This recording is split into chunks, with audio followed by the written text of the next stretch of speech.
Mr. Secretary, it's great to be here with you, and I've been looking forward a long time to be able to call you Mr. Secretary. Good afternoon, everyone. It's an honor to be back at the State Department under the eyes of the first American chief diplomat, Benjamin Franklin. And by the way, I want you all to know in the press, I was the Benjamin Franklin Professor of Presidential Politics at Penn. And I thought they did that because I was as old as he was, but I guess not. Anyway, all kidding aside, it's great to be here and stand alongside our most recent senior diplomat, Secretary Tony Blinken. Mr. Secretary, thank you for welcoming us today. We've worked together for over 20 years. Your diplomatic skills are respected equally by your friends and our competitors around the world. And they know when you speak for me. And so is the message I want the world to hear today. America is back. America is back. Diplomacy is back at the center of our foreign policy. As I said in my inaugural address, we will repair our alliances and engage with the world once again, not to meet yesterday's challenges, but today's and tomorrow's. American leadership must meet this new moment of advancing authoritarianism, including the growing ambitions of China to rival the United States and the determination of Russia to damage and disrupt our democracy. We must meet the new moment, accelerating global challenges, from the pandemic to the climate crisis to nuclear proliferation, challenging the will only to be solved by nations working together and in common. We can't do it alone. We must start with diplomacy, rooted in America's most cherished democratic values, defending freedom, championing opportunity, upholding universal rights, respecting the rule of law, and treating every person with dignity. That's the grounding wire of our global policy, our global power. That's our inexhaustible source of strength. That's America's abiding advantage. Though many of these values have come under intense pressure in recent years, even pushed to the brink in the last few weeks, the American people are going to emerge from this moment stronger, more determined, and better equipped to unite the world in fighting to defend democracy, because we have fought for it ourselves. Over the past few days, we've been in close cooperation with our allies and partners to bring together the international community to address the military coup in Burma. I've also been in touch with Leader McConnell to discuss our shared concerns about the situation in Burma, and we are united in our resolve. There can be no doubt, in a democracy, force should never seek to overrule the will of the people or attempt to erase the outcome of a credible election. The Burmese military should relinquish power they have seized, release the advocates and activists and officials they have detained, lift the restrictions on telecommunications, and refrain from violence. As I said earlier this week, we will work with our partners to support restoration of democracy and the rule of law and impose consequences on those responsible. Over the past 2 weeks, I've spoken with the leaders of many of our closest friends: Canada, Mexico, the UK, Germany, France, NATO, Japan, South Korea, Australia, to reforming the habits of cooperation and rebuilding the muscle of democratic alliances that have atrophied over the past few years of neglect and, I would argue, abuse. America and alliances are our greatest asset. And leading with diplomacy means standing shoulder to shoulder with our allies and key partners once again. By leading with diplomacy, we must also mean engaging our adversaries and our competitors diplomatically, where it's in our interest, and advance the security of the American people. That's why yesterday the United States and Russia agreed to extend the New START Treaty for 5 years to preserve the only remaining treaty between our countries safeguarding nuclear stability. At the same time, I made it clear to President Putin, in a manner very different from my predecessor, that the days of the United States rolling over in the face of Russia's aggressive actions, interfering with our elections, cyber attacks, poisoning its citizens, are over. We will not hesitate to raise the cost on Russia and defend our vital interest and our people. And we will be more effective in dealing with Russia when we work in coalition and coordination with other like-minded partners. The politically motivated jailing of Alexei Navalny and the Russian efforts to suppress freedom of expression and peaceful assembly are a matter of deep concern to us and the international community. Mr. Navalny, like all Russian citizens, is entitled to his rights under the Russian Constitution. He's been targeted for exposing corruption. He should be released immediately and without condition. We'll also take on directly the challenges posed by our prosperity, security, and democratic values by our most serious competitor, China. We'll confront China's economic abuses, counter its aggressive, coercive action to push back on China's attack on human rights, intellectual property, and global governance. But we are ready to work with Beijing when it's in America's interest to do so. We will compete from a position of strength by building back better at home, working with our allies and partners, renewing our role in international institutions, and reclaiming our credibility and moral authority, much of which has been lost. That's why we moved quickly to begin restoring American engagement internationally and earn back our leadership position, to catalyze global action on shared challenges. On day one, I signed the paperwork to rejoin the Paris Climate Agreement. We're taking steps led by the example of integrating climate objectives across all of our diplomacy and raising the ambition of our climate targets. That way we can challenge other nations, other major emitters, to up the ante on their own commitments. I'll be hosting a Climate Leaders Summit to address the climate crisis on Earth Day of this year. America must lead in the face of this existential threat. And just as with the pandemic, it requires global cooperation. We've also re-engaged with the World Health Organization. That way we can build better global preparedness to counter COVID-19, as well as detect and prevent future pandemics, because there will be more. We've elevated the status of cyber issues within our government, including appointing the first Deputy National Security Advisor for Cyber and Emerging Technology. We're launching an urgent initiative to improve our capability, readiness, and resilience in cyberspace. Today, I'm announcing additional steps to course-correct our foreign policy and better unite our democratic values with our diplomatic leadership. To begin, Defense Secretary Austin will be leading a global posture review of our forces so that our military footprint is appropriately aligned with our foreign policy and national security priorities.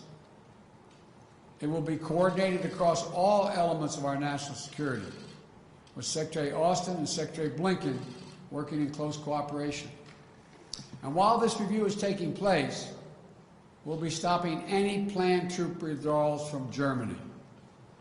We're also stepping up our diplomacy to end the war in Yemen, a war which has created a humanitarian and strategic catastrophe.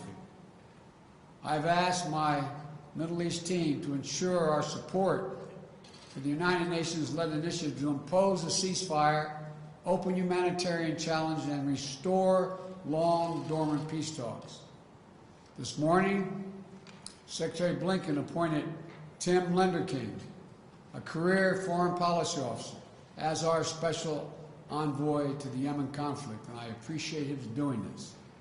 Tim has lifelong experience in the region. and he'll work with the UN envoy and all parties of the conflict to push for a diplomatic resolution. And Tim's diplomacy will be bolstered by USAID working to ensure that humanitarian aid is reaching the Yemeni people who are suffering unendurable devastation. This war has to end. And to underscore our commitment, we are ending all American support for offensive operations in the war in Yemen, including relevant arms sales. At the same time, Saudi Arabia faces missile attacks, UAV strikes, and other threats from Iranian-supplied forces in multiple countries. We're going to continue to support and help Saudi Arabia defend its sovereignty and its territorial integrity and its people. We also face a crisis of more than 80 million displaced people suffering all around the world. The United States' moral leadership on refugee issues was a point of bipartisan consensus for so many decades when I first got here. We shined the lamp of liberty on oppressed people. We offered safe havens for those fleeing violence or persecution. And our example pushed other nations to open wide their doors as well. So today, I'm approving an executive order to begin the hard work of restoring our refugee admissions program to help meet the unprecedented global need. It's going to take time to rebuild what has been so badly damaged, but that's precisely what we're going to do. This executive order will position us to be able to raise the refugee admissions back up to 125,000 persons for the first full fiscal year of the Biden-Harris administration. And I'm directing the State Department to consult with Congress about making a down payment on that commitment as soon as possible. And to further repair our moral leadership, I'm also issuing a presidential memo to agencies to reinvigorate our leadership on the LGBTQI issues and do it internationally. You know, we'll ensure diplomacy and foreign assistance are working to promote the rights of those individuals included by combating criminalization and protecting the LGBTQ refugees and asylum seekers. Finally, to successfully reassert our diplomacy and keep Americans safe, prosperous, and free, we must restore the health and morale of our foreign policy institutions. I want the people who work in this building and our embassies and consulates around the world to know I value your expertise and I respect you, and I will have your back.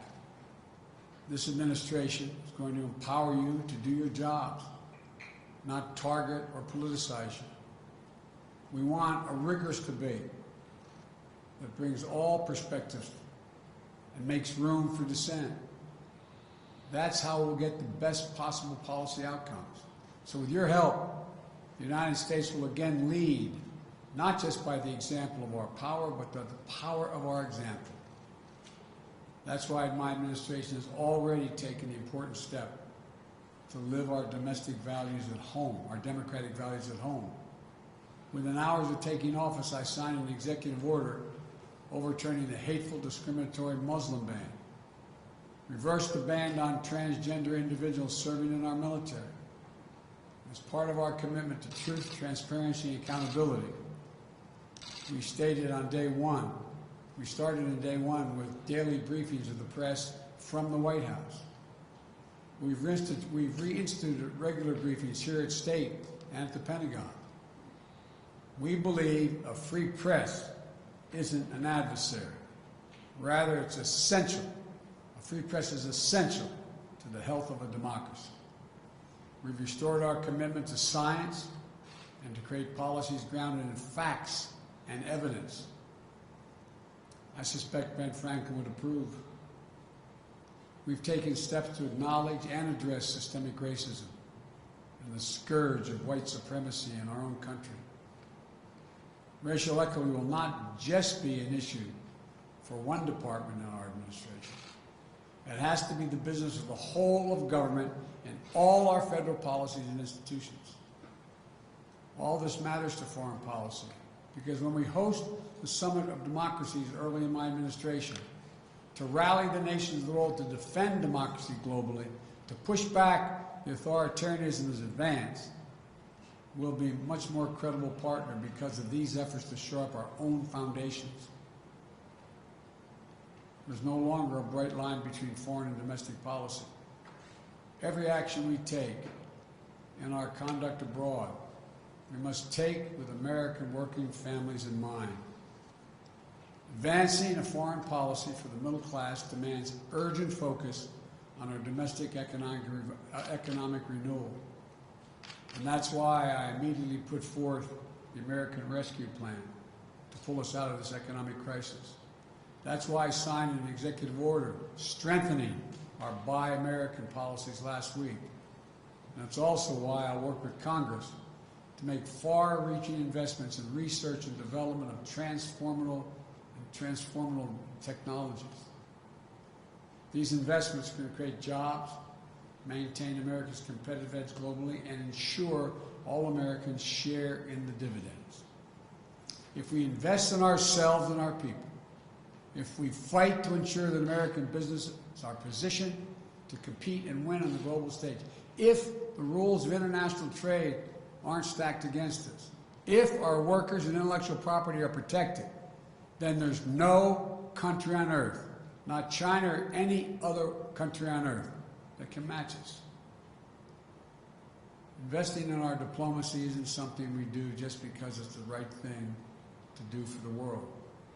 We do it in order to live in peace, security, and prosperity. We do it because it's in our own naked self-interest. We strengthen our alliances, we amplify our power, as well as our ability to disrupt threats before they can reach our shores. When we invest in economic development of countries, we create new markets for our products and reduce the likelihood of instability, violence, and mass migrations. When we strengthen health systems in far regions of the world, we reduce the risk of future pandemics that could threaten our people and our economy. When we defend equal rights of people the world over, of women and girls, LGBTQ individuals, indigenous communities, and people with disabilities, the people of every ethnic background and religion, we also ensure that those rights are protected for our own children here in America. America cannot afford to be absent any longer on the world stage. I come today to the State Department, an agency as old and as storied as the nation itself, because diplomacy has always been essential to how America writes its own destiny. For the diplomacy of Ben Franklin helped assure the success of our revolution. The vision of the Marshall Plan helped prevent the world from foundering on the wreckage of war. And the passions of Eleanor Roosevelt declared the audacious idea of universal rights that belong to all. The leadership of diplomats of every stripe doing the daily work of engagement created the very idea of a free and interconnected world. We are a country that does big things. American diplomacy makes it happen. And our administration is ready to take up the mantle and lead once again. Thank you all. May God bless you and protect our troops, our diplomats, and our development experts, and all Americans serving in harm's way.